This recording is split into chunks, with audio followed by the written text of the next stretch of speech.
Hello, it's Mark and welcome. Thanks for tuning in. Today we're going to do another Scotch review. We have the Lagavulin 13-year-old. This is, I believe it is a distillery exclusive. This is finished, this is aged in bourbon, ex-bourbon casks, and then finished in ex-mezcal casks.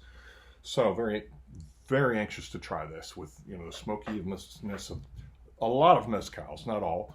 And then, of course, the smoky peatiness of Laphroaig. This should be really, really cool.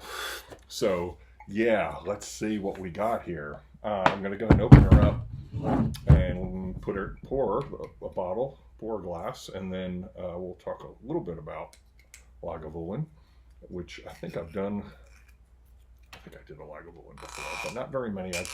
I like some peated scotches, but I just kind of have to be in the mood for peated scotch. I can't drink it, it's Texas weather with, 100 degrees outside. I don't want to be drinking something like that unless I'm smoking meat. If I'm doing some good barbecue, then yeah, this is something peaty's nice. But okay, so Lagavulin is a Islay single malt Scotch. They're currently owned by Diageo, and they are not far from Laphroaig, within walking distance of Laphroaig, I believe. My understanding, if you go to Island Tour, you can walk from one tour to the other, and so they're on the south side of the island. Lagavulin in Scots Gaelic means hollow on the hill, and the distillery dates back to 1816, when John Johnson and Archibald Campbell Brooks constructed two distilleries on the site. One of them became Lagavulin, taking over the other one, which one is, it's not exactly known which one was which. Records show illicit distilling in at least 10 illegal distilleries as far back as 1742 in that area. However, in the 19th century, several legal battles ensued with Laphroaig, and it brought about a master distiller leasing at the Laphroaig distillery, and so he kind of attempted to kind of duplicate the Laphroaig style, and so yeah, they're very somewhat similar. And although to me Laphroaig tends to be a little bit more smoky, tends to be a little bit hotter. A lot of Laphroaig is non-age statement, whereas you get a lot of Lagavulins. They have an 8, 9, 10, 11, 12, 13, 16, on so on and so on. And Lagavulin, there's a village, of course, called Lagavulin right there, and they have pear-shaped pot stills.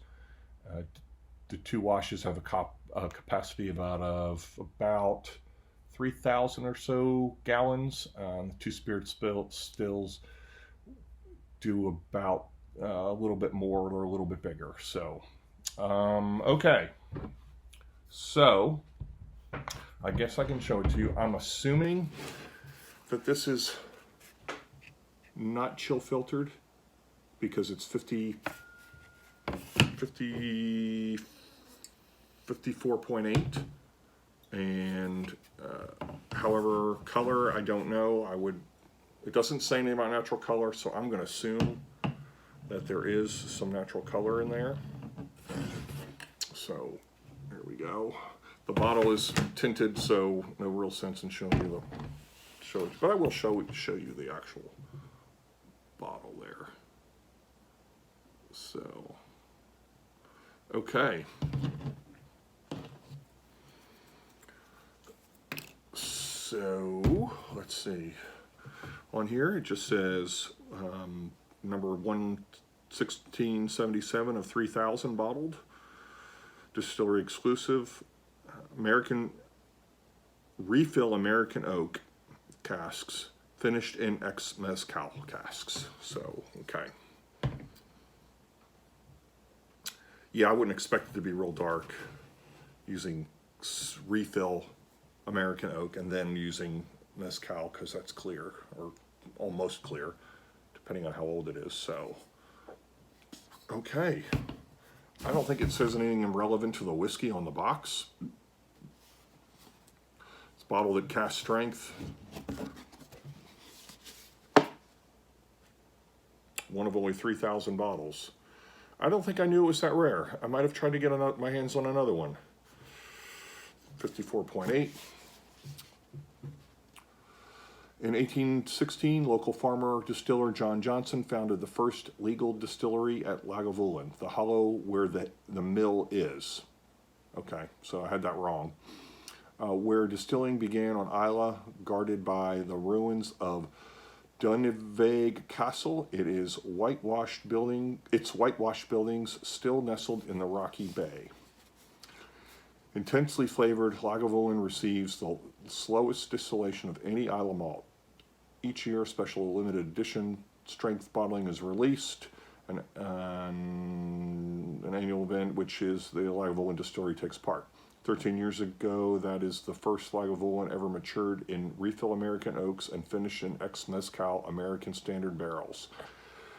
On the nose, unusual smoky, meaty aromas lead familiar linseed oil and fragrant smoke. The texture is smooth and rich. The taste sweet, savoring, and then warming as waves of the smoke sweep over the palate, carrying hints of spiced wood and smoke-dried jalapeno peppers.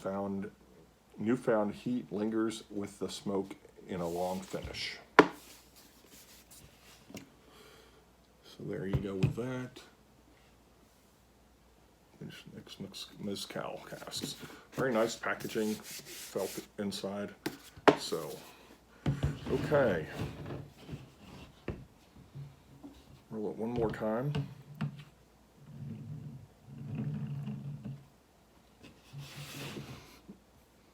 Okay, interesting. Definitely got the smoke of Lagavulin. The peat. There is a definite sweetness there.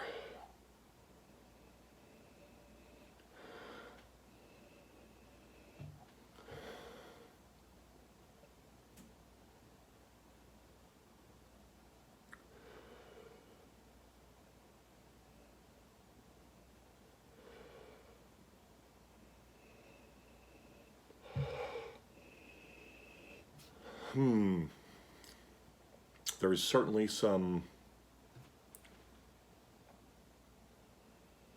herbal note to it. Getting a hint of vanilla, but it's faint. Definitely reminds me of barbecue, but not. This is more of a lighter barbecue. So I'm not thinking so much brisket as I'm thinking pulled pork.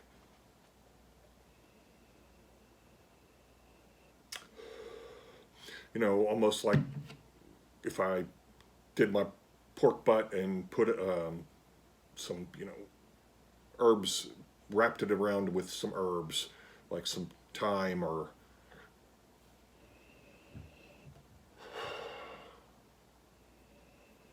rosemary, maybe, and that's kind of the flavor I get, like a pork butt smoked with some herbal notes of thyme and rosemary. That's what I'm going with.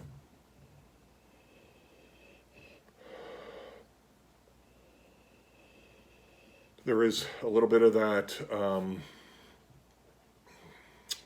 Band-Aidy kind of note in there. But it's also pretty faint. It's just lighter than what I was expecting. I was expecting much more peat and smoke, and it seems to be a lighter.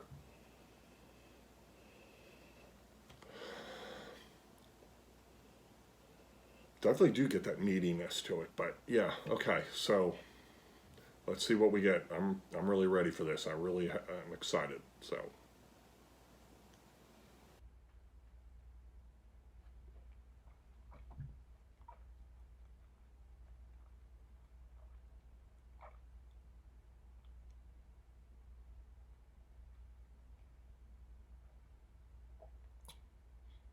Very sweet.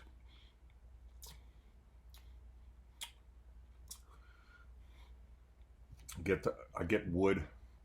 I get that woodiness, the oakiness on there. Charred wood. That's what it tastes like. It tastes, you know, that comes from almost like a charred wood. Now going back to the meat on the smoker, like if you did it and you got a piece of the bark with it. So I'm getting the bark of the meat, which is kind of that cooked on the outer part. Getting that, you know, that smoky medicinal taste on there. I do not get as much of the mezcal as I thought.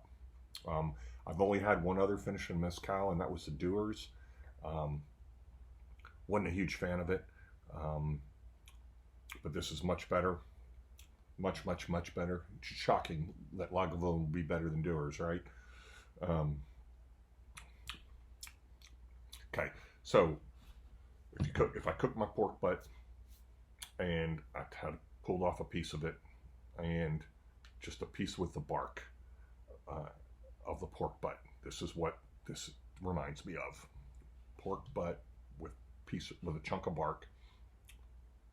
As far as the rub and, you know, herbs, the rosemary and thyme as part of the rub. That's as good a description as I can give on this.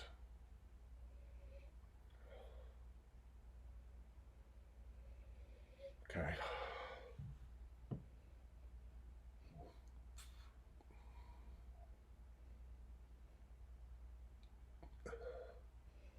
Okay, I'm not really getting a whole bunch else.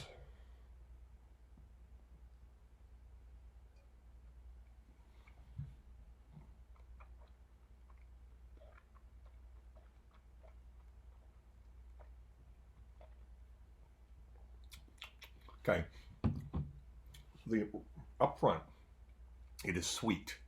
It's got a very sweetness to it, but of course, you know, the mouthful and the finish, the smoky, more of the smoky peat, not so much sweet as much as it is the, you know, the peat and smoke from the Lagavulin. Okay, the mezcal is, I guess it's there. It's not overwhelming, which is great because I'm not a huge mezcal fan. Although if I'm going to, I would drink mezcal before tequila because I like the smokiness. So, okay, this is going to be one of my favorite peated scotches. No questions asked. This is delicious.